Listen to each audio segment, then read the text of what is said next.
Serbisyo Publiko. Aksyon Radio! Sa Bacolod, Aksyon Radio! Aksyon Radio!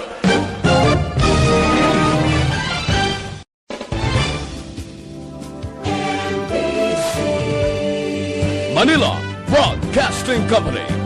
Sa balita. Komentaryo. Aksyon Radio, Philippine Standard Time, alas 6:35. This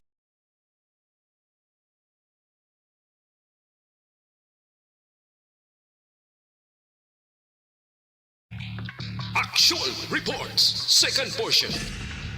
Ikalidad, kag madalong ng mga analisis sa pinakainit na balita sa bilog na probensya kag nasyon. Aksyon Reports, second portion. Patas kag balanse na komentaryo sa mga issues kag mga balita nga nag-aapekto sa mga pumuluyo sa adlaw-adlaw nga tanan.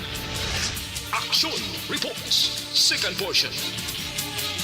Upod sa veterano kag respetado nga komentarista, Aksyon Fred Salanga. Aksyon Radio.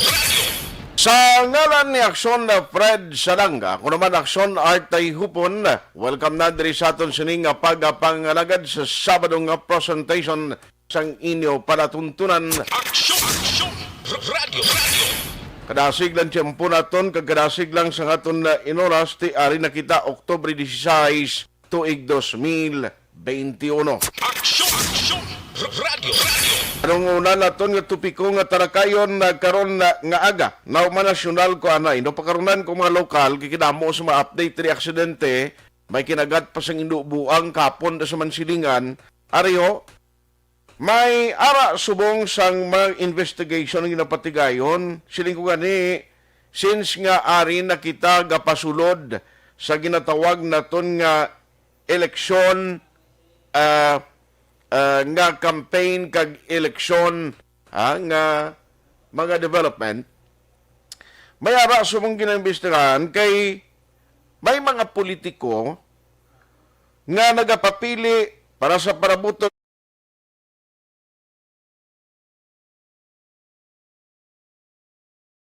kuno nga minitingay na sa mga cities and provinces nga ila sini magkalyados politika.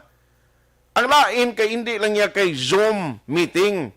Inablang kundi subong in the advent of technology, kag bangod sang COVID-19 pandemic, kung hindi ka pwede nga maggalakay ka face-to-face, nga inabala ang masugilanon, kagid kang magpakikita sa imo kalyado in person, virtual kalabanan, subong mo. Mga meeting sa mga negosyante, ang mga meeting bisan pa sang task force sa COVID.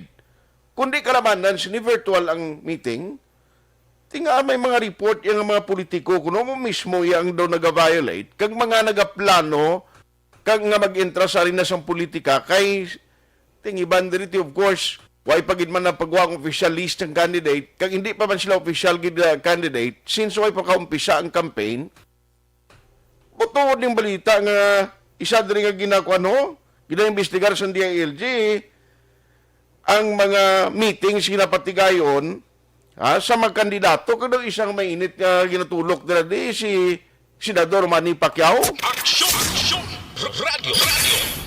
Tikon magamon ning sitwasyon kabay patani ang DILG hopefully mag-imbestigar giman sila tuoy sini nga bagay. Kung may aragid man sa mga nagapasaway nga mga kandidato, bisan kilala ka pa, ano pa nga posisyon na papilian mo? O ano ka man kasikat sa mga survey? Subong, sikat ka, halimbawa sa trending sa social media, nga daw ikaw nagapanguna since nga isa sang pulso, ginalantaw nilang social media mo.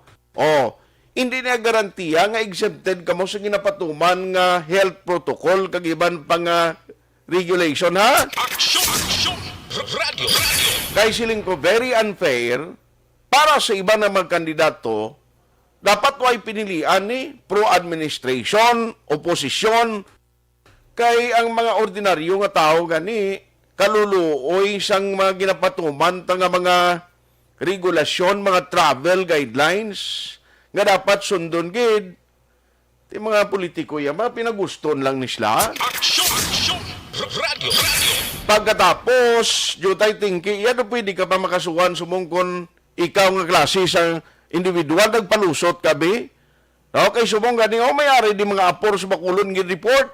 Hindi lang tong 48 anyos, nga apor halin sa Iloilo, nakalusot nga kulang-kulang ang iya sining mga requirements. May 3 pagin gali nga nakalusot, man nga rin di sa Bacolod, kagara sa pasilidad sang syudad. Aksyon! Radio! Di ko ordinaryo kaya nga tao ya, dali ka lang gani ikuan no? Mga tubang kagit sa konsekwensya, ara sumong sa City Legal Office, so ginatunan ni kunanong ang tubangon nila. Aksyon!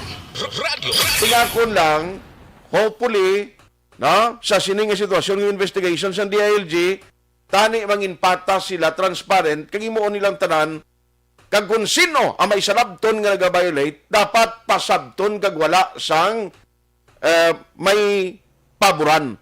Naya saludo ko na sa DILG, kag iban pa ngayon sa gobyerno ta, kung mayara ginman, sa uli sa magwa nga investigation.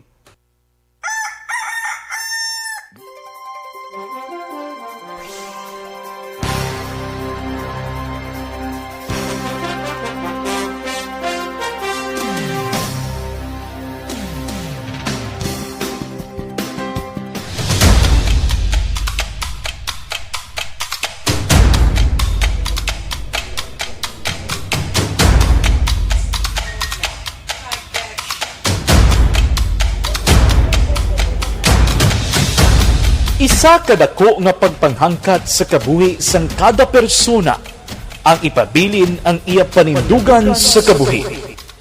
Bangod sa mga pagtilaw, kabudlayan, kapigaduhon, kag krisis. Madamo ang nagbuya sang ila panindugan sa kabuhi. Tama na! Parang awan niyo na!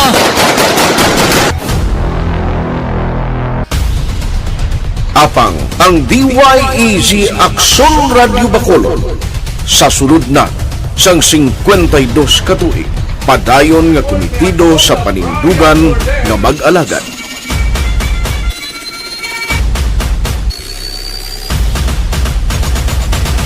Aksyon Radio Bacolod, 52 katuig na nga mabinungahon sa pagtuman sang panindugan nga magtulong sang matuod nga serbisyo publiko, balita kag kalingawan sa radyo.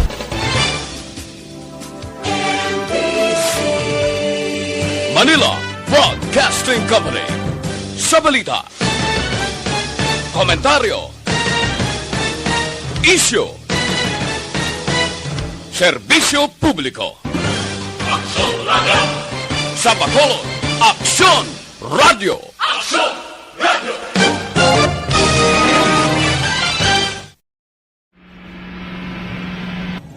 Sa aton mga tagpalamati, liwat naman kami magadulong sa inyo sa mga Tuloy ang peace yan ang gusto ninyo. Sa sulod sang 5 kadekada, humalin sa tuig nga naangkon sang pungsod ang hirwayan gikan sa kamot sa mga mapigos nga nasyon.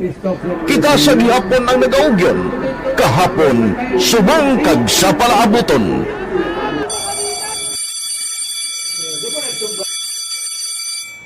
ang Aksyon Radio. So nati lain-lain ang alam mo. Samtang nagalain-lain ang manager sa Manila Broadcasting Company, may alaman niya lain-lain sila nagangalan. May ngalanan nila. Basta ang naluyagan sa manager ya, ingalan niya na. Nag-una ini siya nakilala dito sa La Carlota. Pagkatapos, yung sa ilo dito sa Bacolod, nag-amo na nagtulukaw na ang nagkalain-lain ng mga manager, Boy Robles, si Connie po, naging manager, sila ni Anggayo, si Johnny Bere, si JJ Ducampo, kag subong si Miss Nuna Dimala Magbanwa.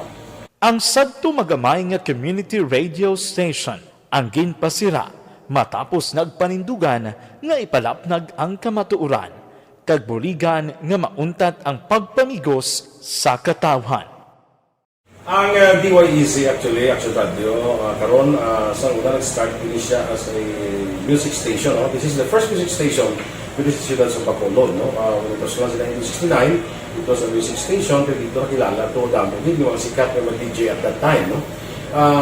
Sa 1986 or 87, ang Action Radio, because of the entry sa mga FM stations, nag-amat-amat na nag-decide to transform itself into a news and Radio.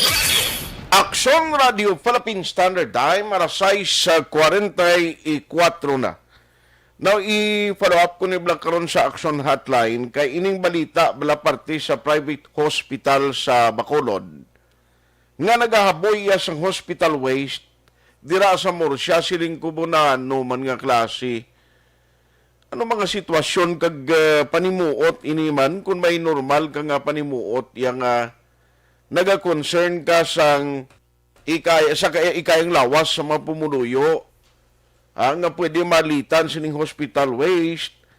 Kayang balita, may ara sa violasyon nga nakita ang SP or ISB sa Bayan Committee on Environment sa pag-ula sa hospital waste. Di magsiling ka hospital waste, dala na siyempre ang mga higko nga pwede nagalin sa mga COVID patient, di ba?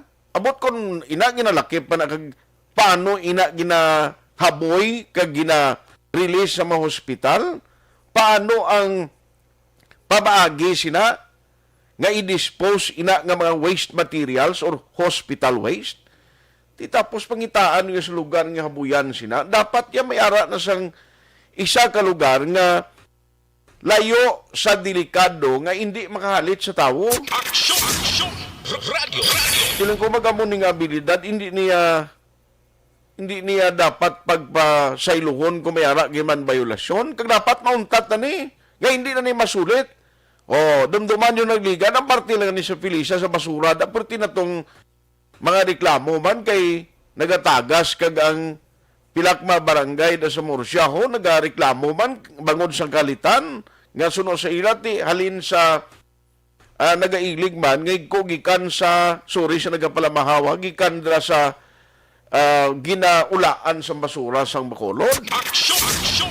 Radio! Tili this time yali naging sa ospital nga waste to ngay ko. Wow, dapat guro ni hindi lang dala Murcia, kundi diri syudad sa Bacolod na nung mahimo ta sining action mag-amo ni man nga may ara bala nagligad to may mga issues man to gani di nga dumduman yo galing laboratory to yan dito yung hospital nga may ginatampok mas sila gani sa Lote, Manila pero tidra nila pamutang yung waste materials kakita mo to may mga nagkalabilin to yung kunano nga kasudlan ka tao to sa yung pangula nila da sa may along circumferential ho. Action! May isa kalutid ang ako ganito sa patrol pa si unang nag-responder. Ti hospital waste niya, higko niya tama. O may mga virus kag bakterya. Kung ginalitan mo yung mga tao sa taga Murciada. Action! Radio! Dako ni nga question, no? Kag dako ni nga challenge sa halimbawa sa Department of Health, sa aton sining local government units, Bacolod and Murcia, kung paano ni aktuhan, kag mapauntat na ni, hindi dapat ni pagtulirahon. No, kay hindi na niya tinunto kung si Maninoy Action Fred pa. Mag-abo ni nga sahi sa mga akto sa hospital. In fairness sa ila kung sino maning hospital gaway man ginhingadlan, hindi na niya tinuntong inobranyo, tinuntre na niya. Action! Radio! Alitan mo yang kayong lawas ka tao, ginawa gani naton kaputos subong sa aton ilong. May mga busal gani kita.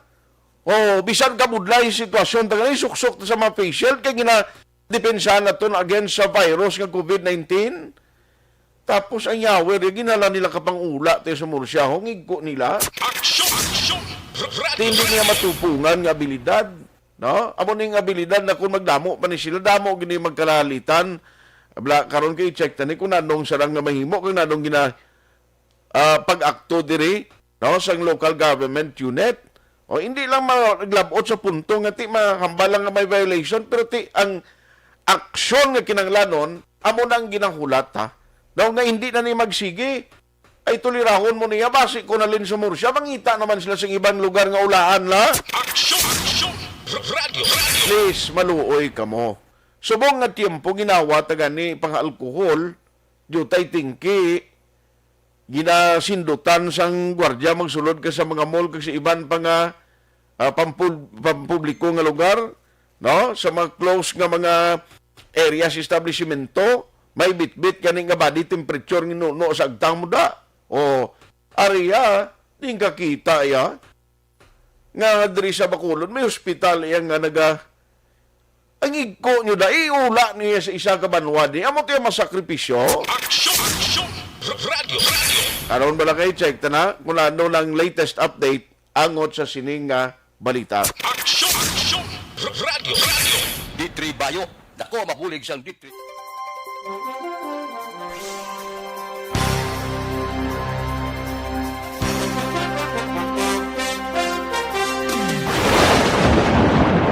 Ang elementary nga evacuation center na concern gin baha man. Uy. Dati pinagaman apat kumansaka ang tubig. Actually ko po Di ba medyo mataas na ang tubig, so ulat natin nga pasiwala nga ng traffic to or ng traffic dito sa sulod ang continuous range ang nag-subject sa factor sa pagsaka sa sining tubig sa subong. Hunyo 4 2021, sang formal na ginanunsyo sa pag-asa ang panahon sa tig-ululan o rainy season sa Pilipinas. Gani, lauman ang maulaling nga panahon umpisa subong tugtog Nobyembre 2021. Ang Pilipinas sa mayar sang early warning system para mahibaluan ang lakat sang panahon. Gani, wala sang rason nga hindi kita makapreparar karon ni rainy season. Yari ang pila ka mga action tips nga dapat mo may baluan karon nga panahon sang tig-ululan. Kung nagapuyo sa lugar nga masami ginabaha, mag-monitor sa balita para sa anunsyo sang pag-asa sa lakat sang panahon.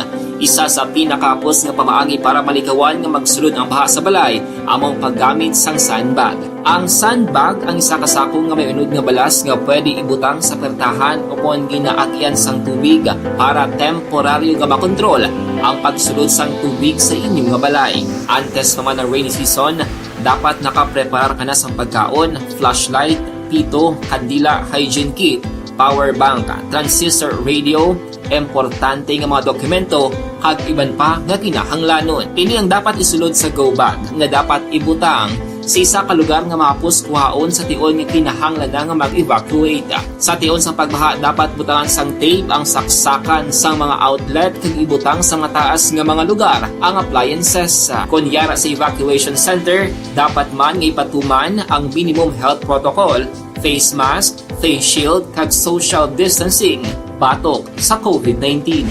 Sa panahon sa tig-ululan, dapat man proteksyonan ang ikaayong lawas batok sa pila ka mga masakit, kang isang dengue, leptospirosis, cholera, typhoid fever, hepatitis A, influenza, kag iban pa. Nagpanugyan man ang DOH kay pabili ng proper hygiene kay pag-inom sang limpyo nga tubig. Lutuon sang gusto ang pagkaon para malikawan ang contamination.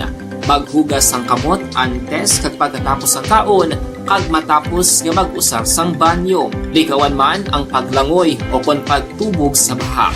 Kini sa Action Dale Salazar para sa Action Tips nga nagapahanundong nga maghalong sa tanan nga tion. ang elementary nga evacuation center na concern gin baha man. Uy. Dati pinagaman apat kumansaka ang tubig. Actually ko po Di ba medyo mataas na ang tubig, so ulat natin nga pasiwala nga ng traffic to or ng traffic dito sa sulod ang continuous range ang nag-subject sa factor sa pagsaka sa sining tubig sa subong. Hunyo 4 2021, sang formal na ginanunsyo sa pag-asa ang panahon sa tig-ululan o rainy season sa Pilipinas. Gani, lauman ang maulaling nga panahon umpisa subong tugtog Nobyembre 2021. Ang Pilipinas sa mayar sang early warning system para mahibaluan ang lakat sang panahon. Gani, wala sang rason nga hindi kita makapreparar karon ni rainy season. Yari ang pila ka mga action tips nga dapat mo may baluan karon nga panahon sang tig-ululan. Kung nagapuyo sa lugar nga masami ginabaha, mag-monitor sa balita para sa anunsyo sang pag-asa sa lakat sang panahon. Isa sa pinakapos nga pamaagi para malikawan nga magsulod ang baha sa balay, among paggamit sang sandbag. Ang sandbag ang isa ka sako nga may unod nga balas nga pwede ibutang sa pertahan o kung ginaakyan sang tubig para temporaryo nga makontrol ang pagsulod sang tubig sa inyong nga balay. Antes naman ng rainy season, dapat nakapreparar ka na sa pagkaon, flashlight, pito, kandila, hygiene kit, power bank, transistor radio, importante nga mga dokumento kag iban pa nga kinahanglanon. Ini ang dapat isulod sa go bag nga dapat ibutang sa isa ka lugar nga mapus kuhaon sa tion nga kinahanglan nga mag-evacuate. Sa tion sa pagbaha dapat butangan sang tape ang saksakan sang mga outlet kag ibutang sa mataas nga mga lugar ang appliances. Kunyara sa evacuation center, dapat man nga ipatuman ang minimum health protocol, face mask, face shield kag social distancing batok sa COVID-19.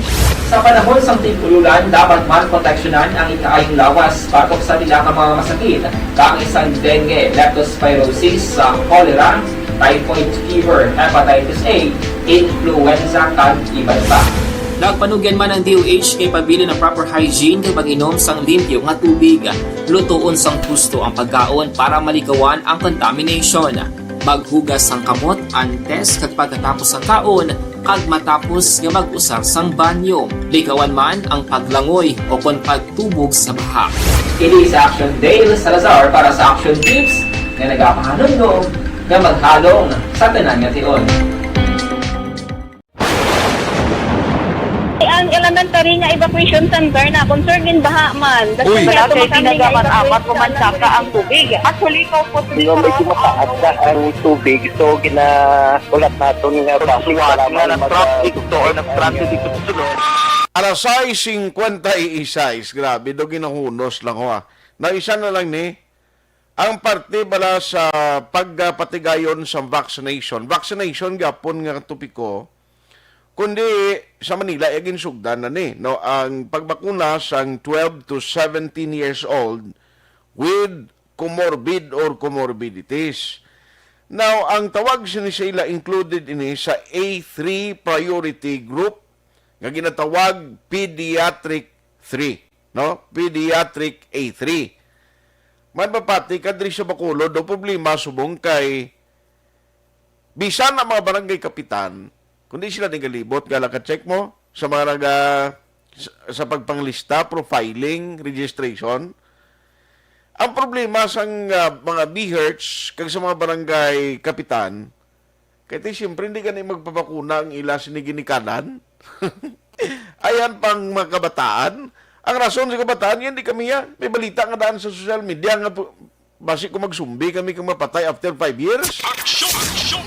Radio! Pero ang balita sa National Baya, may ara naman plano sa mong Department of Health. Gayning ikatlob lang ang pagturok sa mga sa mga senior citizen. Silang ko initani, unahon taniblana yung mga legal nga pangidaron nga mapatuman ang handom sa gobyerno nga mabakunahan kang malabot ang target nga herd immunity. Kay subong pa lang, hindi ganin naton malabot ang target nga number sa karamuon sa mga regular o kon legal nga pangidaron. O, di karong malukso na kita dayon sa sining halimbawa sa pamatanon. Ako dubios ko nga ini madali-dali nato ni kag gatingwa kita buligan ng gobyerno pag impluwensya sa tao o kung pag kumbinser sila pero budlay gino. Aksyon! Radio!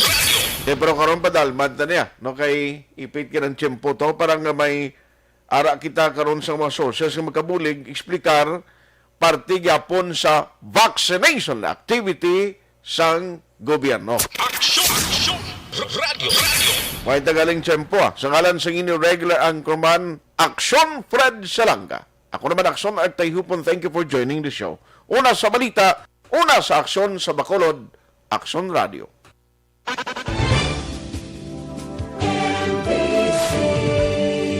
Manila Broadcasting Company.